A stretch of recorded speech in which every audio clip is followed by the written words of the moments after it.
Merci, merci.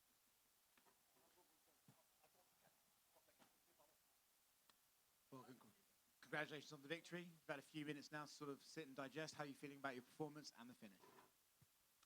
I'm really happy to have been fighting in France, which is kind of my home ground. I'm really happy to be fighting here. A lot of families and friends were able to join. You know, it's like the country next door, so it's really amazing, both French-speaking countries. So I was really happy to be able to perform, you know, in front of my crowd and the French crowd. A lot of people talk about the crowd and they ask all the fighters, but curiously, do you feel that energy when you're in there? Does that spur you on, and do you feel like you can get something from a crowd that's so behind you? Yes, this crowd was amazing. You know, you can hear them backstage. You know, every time the French guys were fighting, they were booing each other, the opponent. When they were like scoring and doing something, you can hear my coach say, "Is there a train coming here?" You know, it's like, no, that's the French guy like moving their feet on the, stomping their feet on the ground. So it was really amazing, you know. Yeah, and the opposite side of that, do you think it can hurt the opponent? Do you think they think they can go in there and take the crowd, but when it's really the boos really start raining down, do you think that will have an effect on some people? You know, whenever I fought Paul Craig in London, I felt that, you know, I was, first of all, before entering, you know, like there's always a few people like that are able to see you, right, when you're just next to the curtain. And then I was like looking down on the floor, being focused, and then I hear, "Switzerland!" Then I look up, "Fuck you!" Then I'm like, "Motherfucker, go fuck yourself," you know. And I go in, you know, and they ooh, you know, booing. So you know, it's also fuels, you know, it's fuels for the energy for the fight. So it can work both ways. Did you think you were going to get the choke tonight, or were you looking for the knockout and you just took it when it came, or did you think that was the finish you were going to get? I took it how it came, but I also put a lot of emphasis on my ground. Now I've been training in All-Star now for my third camp. I feel really great. The first two camps were back to back. I just came, it was like 8 weeks before the fight, so full camp. A lot of volume, you know, 3 to 4 training a day, really hard. Training with Hamzat, it was really tough, you know, and he put a toll on the body. Then I was 2 weeks off vacation, come back again in another camp. Felt a little bit overtrained, you know, but fought. But now with the off seasons, being able to train now, I can feel the progression, work on my techniques, understand all the concepts they can propose, and now you can see that in my fight. Last one from me. I know this is your night, so I don't want to talk about him necessarily, but you mentioned training with Hamzat. When you train with a guy like that, camp after camp after camp, Yeah. is it something interesting that you can compare yourself to his wrestling, his grappling, and see your own progression? Of course, you know, because once you're able to protect a takedown, just stand back up against this guy, you know you're gonna be able to do that against everybody else, you know. Just the input he puts, the volume, you know, and the intensity he brings all the camp, it's really amazing. So now he's training in Abu Dhabi. I'm gonna be also following him, you know, during the last phase of his camp, preparing for his next fight. So I will also be really happy to see what's next. Thank you. Volkan, over here. Yeah. You were originally supposed to fight Azamat Murzakanov. I'm wondering, how much did the game plan change for Bogdan Guskov? I actually focused really on myself this camp. It didn't really matter who I was fighting, but definitely both of those guys were strikers, so it was fine for me. Anyway, I was able to work my striking, my wrestling, you know, but most of all, I work on my skill set, everything I was lacking. I tried to put a cover, you know, into it, and now, you know, you can see now the result. And just run me through the finish. You hurt him quite bad, then you got him to the ground, and you choked him. Talk to me about it. Yeah, I felt like the phase, you know, sometimes you run for a knockout. Every time I fought, you know, I rocked on Kalaev, I rocked Jimmy, I rocked Krylov, I rocked all those guys, you know, but sometimes, you know, just inches away, you see the punch, the left hook, like going like that away from the chin, and misses away, not following up with a kick, not following up with something, also not following up with takedowns, you know. And this is also something I try to put now, emphasis on surprising the guy, you know. He's appearing in front of his eyes, going for the leg, you know, doing something that they're not waiting for, and that's also something that happened, yeah. And at Media Day, I asked you how you expect the crowd to be. Did it exceed your expectations, how loud and how in support of you they were? Yeah, definitely, you know, because every time I was looking down the crowd, left and right, you know, everybody was cheering, standing off their chairs, and it felt amazing, you know. Thank you and congratulations. Yes, Volkan, là? Yeah. Ça fait longtemps.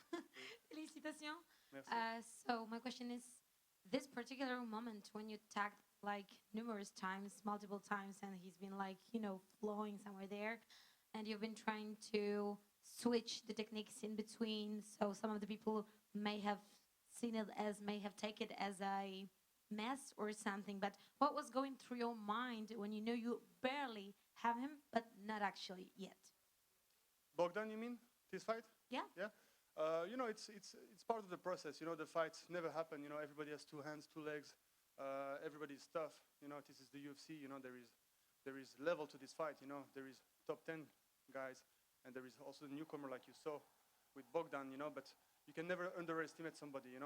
Now it happened like that. I was able to correct all the movements, put a counter to every of his movements, and I was able to pull off the finish. So how do you particularly manage? Do you have any technique not to fire up too much, but still be in control and, logically think? Yeah, like my coach told me also to take my time a little bit, like not take my time, like wait for the third round or something, but sometimes I want to rush for the finish too quick.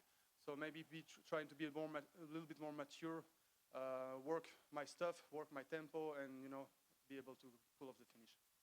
Ça fait plaisir, merci. Volkan, là, c'est vrai que tu avais l'air d'être dans une dynamique même pendant la semaine avant le combat où déjà tu as eu une super pesée, tu t'es senti bien, ça s'est passé tranquillement. Même pendant les séquences aux entraînements, c'était ultra fluide. Et ça, du coup, c'est le fait que tu commences à vraiment trouver ton rythme même au All-Star. Enfin, à quoi est-ce que tu attribues le fait que là, tout avait l'air parfait, que ce soit pendant la semaine, le camp peut-être, et le combat? J'ai commencé aussi ma préparation beaucoup plus en avance, déjà avec le poids. J'étais vraiment au-dessus de ma catégorie. J'étais à 117,5. Quand j'ai recommencé l'entraînement, je me suis cassé la main contre Krylov au premier échange. J'ai eu mon time off. Ça a pris du temps pour que la main se remette correctement. Je suis parti en vacances, c'est la Turquie, beaucoup manger les kebabs, tu vois. Non, j'ai pris beaucoup de poids, donc j'étais vraiment 117,5. J'étais vraiment gros, vraiment lent, donc 117, ouais. Donc il a fallu du temps. D'abord, l'UFC a voulu me faire combattre à Londres. Je pense pas que ça aurait été possible avec le poids. Mais de toute façon, je voulais faire Paris, donc c'était parfait. Donc j'ai travaillé surtout mon cardio de fond avec tout ce temps, puis ça m'a permis aussi de me sentir beaucoup mieux pour tout l'entraînement. La fight camp était parfaite. J'ai eu un très bon nutritionniste, Swiss Training System, qui m'a suivi.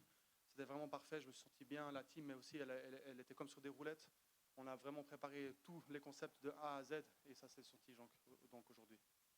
Et là, le fait d'avoir cette performance-là, alors c'était quelqu'un qui n'était pas dans le top 15 et qui débarquait, mais du coup, tu montres la différence entre un top 10 et quelqu'un qui n'est pas classé. Qu'est-ce que tu ressens, qu'est-ce que ça te fait te sentir quand tu dis, là, j'ai remontré à l'UFC qu'il y avait 2 classes d'écart entre moi et des gens qu'on me mettrait qui ne sont pas classés? Comme je l'ai dit avant, il y a des différences dans ce jeu, il y a des différences de niveau. Il y a le top 10, il y a le top 5, tu vois, il y a les anciens champions, mais il y a aussi surtout le momentum. Il y a les moments vraiment où tout le monde est en forme. Il y a des moments aussi, les gens ils sont plus en forme, mais ils enchaînent les combats. Une première défaite, deuxième défaite, troisième défaite. C'est vraiment une question de momentum des fois. Il faut sortir de là ou bien casser justement les séries de victoires des autres. Mais des fois, c'est compliqué d'en sortir et vraiment, c'est des fois compliqué d'y arriver. Mais là, je me sens bien, je suis vraiment content. J'ai envie aussi de continuer maintenant dans cette zone, dans ce ressenti, et je me sens vraiment bien dans mon équipe. Volkan, on en parlait à la conférence de presse, tes derniers résultats ne reflétaient pas le surnom que tu as. Aujourd'hui, tu es revenu tout feu tout flamme, on t'a appelé No Time, victoire au premier round. J'imagine que ça soulage un peu? Ça fait plaisir de nouveau de se retrouver après le combat, pas essoufflé, d'être vraiment bien, d'être en forme.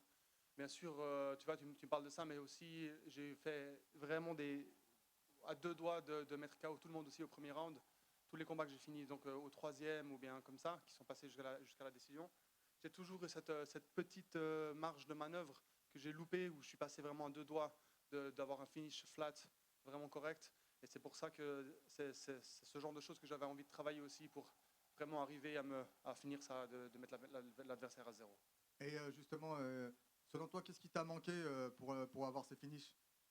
En fait, c'est les suivis. Les suivis, des fois, je me focalisais trop sur les coups de poing, pas assez sur les coups de pied, pas assez sur un changement de niveau, un changement de takedown, par exemple, de niveau dans le sens d'amener au sol, être plus un petit peu, comment on dit, Enchaîné. surprenant, Ah, surprenant dans mes enchaînements, au lieu de courir derrière le KO. Tu vois, des fois, le KO, il vient un peu naturellement, mais il faut aussi le travailler sur des angles différents, sur des attaques, sur des mouvements différents. Alors, bon, tu reviens dans le vert. Euh, Quand est-ce que tu aimerais recombattre déjà et est-ce que tu aimerais affronter quelqu'un précisément? Bah, je pense que de toute manière, un des suivis, j'aimerais bien affronter peut-être Blakovic, qui est maintenant, qui vient de finir un combat. Il y a peut-être d'autres personnes du top aussi qu'il faut que je regarde. C'est le dernier que j'ai eu en tête maintenant parce qu'il y a eu son dernier combat. C'est fait, peut-être c'est parfait dans la ligne de mire. Mais je peux dire qu'il faudrait que je me repose maintenant avec mon manager, qu'on regarde un petit peu le top et qu'on voie un petit peu ce qui est le mieux à suivre.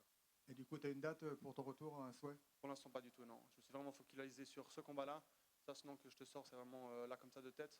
Mais sinon, vraiment, l'objectif premier, c'était Bogdan maintenant. Paris, c'était vraiment une grosse carte que vraiment, sur laquelle j'avais vraiment envie de briller. Et vraiment, je suis content de ce qui s'est passé. Merci Volkan, félicitations. Merci. Volkan, bonsoir, félicitations pour ta victoire. Oui. Pour faire suite à la question de mon collègue, tu es dans une catégorie qui bouge beaucoup. Il y a Alex Pereira qui est arrivé, la ceinture a beaucoup bougé ces dernières années, ces derniers mois même. Est-ce que tu sens que les opportunités pour plus vite accéder au top vont arriver rapidement? Mais en fait, une catégorie avec beaucoup de personnes qui ont la frappe lourde. Il y a eu des changements de champions assez souvent. Donc c'est vraiment incroyable ce qui se passe. Et c'est aussi une catégorie dans laquelle j'ai été top 10 depuis très longtemps. J'ai enchaîné vraiment les combats contre plus ou moins tout le monde dans le top. Et c'est vraiment une question maintenant de 2 à 3 victoires d'affilée, bien sûr avec la manière, évidemment, et contre des tops, hein, parce que bien sûr maintenant cette victoire elle était jolie, mais maintenant il faudrait affronter un nom aussi. Mais c'est vrai que je suis, je pense, à 2 victoires comme ça d'un combat d'une chance à prétendre pour le titre. Et justement, par rapport à tes objectifs, est-ce que tu as envie d'enchaîner rapidement ou tu préfères poser et prendre peut-être un nom plus ronflant, gagner ce combat pour accéder au top? Tu préfères faire plusieurs combats contre peut-être 6, 7 et ensuite aller tout en haut? Bien sûr, il faut que je voie maintenant un petit peu qu'est-ce qu'ils proposent. C'est l'UFC aussi, c'est aussi ma situation maintenant qui va déterminer ça. Il faut que je trouve une fight card qui est adaptée aussi pour moi et bien sûr un adversaire. Merci.